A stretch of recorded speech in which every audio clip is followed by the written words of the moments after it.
चौथ का व्रत आया तो भाई बोला कि बहन आओ बहन भोजन करो। बहन बोली कि आज करवा चौथ है, व्रत है, चांद उगने पर ही खाऊंगी।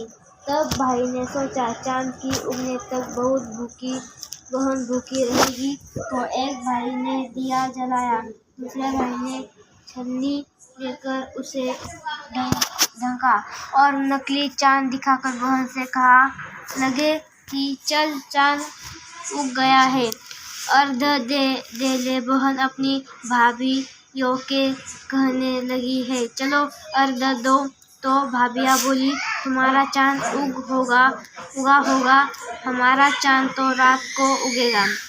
बहन ने जवाब दिया अकेले ही अर्घ दे दिया और खाने लगी तो पहले ही ग्रास में बाल आ गया, दूसरे ग्रास में कड़क आया और तीसरे ग्रास में मुंह और किया तो उसकी ससुराल से संदेश आया कि उसका पति बहुत बीमार है, जल्दी भेजो।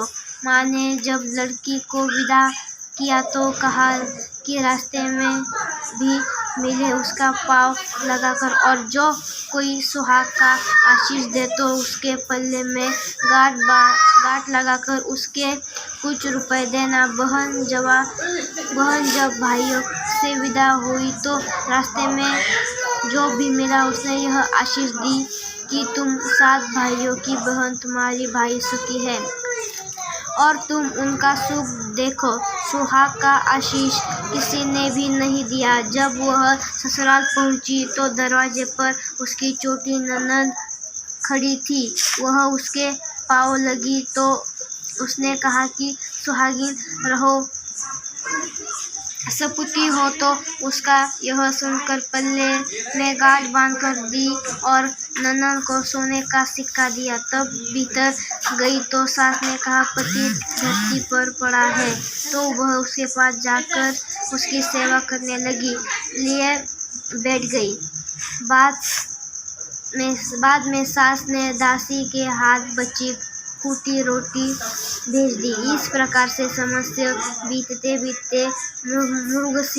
मार्गशीर्ष की चौथ आ तो चौथ माता बोली करवा ले भाइयों की प्यारी करवा ले। लेकिन जब उसे चौथ माता नहीं दिखाई दी, वह बोली है माता अपने मुझे उजाड़ दो, आप ही मेरा उद्धार करोगी, आपको मेरा सुहाग देना पड़ेगा। तब उस चौथा माता ने बताया कि पौष और चौथ आएगी, वह मेरे से बड़ी है, उसको ही सब कहना, वह तुम्हारी सुहाग वापस देगी।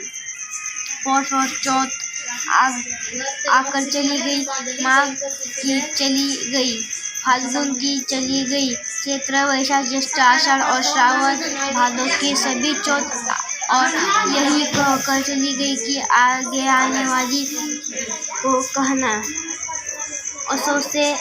असोज की चौथ आई तो उसने बताया कि तुम पर कार्तिक की करवा चौथ का नाराज है, उसी ने तुम्हारा सुहाग लिया है, वह वापिस कर सकती है, वह आएगी तो पाँव पड़कर विनती करना। यह बताकर वह भी चली गई।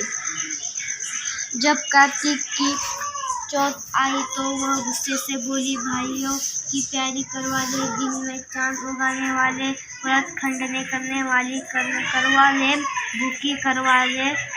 तो यह सुनकर वह चौथ माता को देखकर उसके पाँव लगी, गिड़गिड़ाने लगी, हे चौथ माता, मेरा सुहाग तुम्हारे हाथों में, आप ही मुझे सुहागिन करें। तो माता बोली पापी हत्यारी, मेरे पाँव पकड़ क्यों बैठ गई। तब वह बोली कि जो मुझसे भूल हो गई क्षमा करो, अब भूल नहीं करूँगी।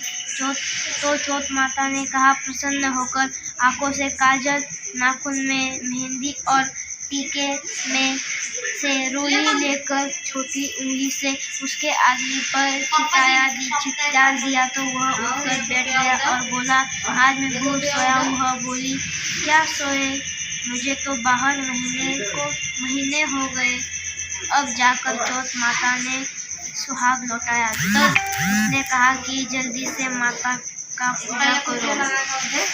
जब चौथ की कहानी सुनी, करवा का पूजा किया तो प्रसाद खाकर दोनों पति पत्नी चौपड़ खेलने बैठ गए।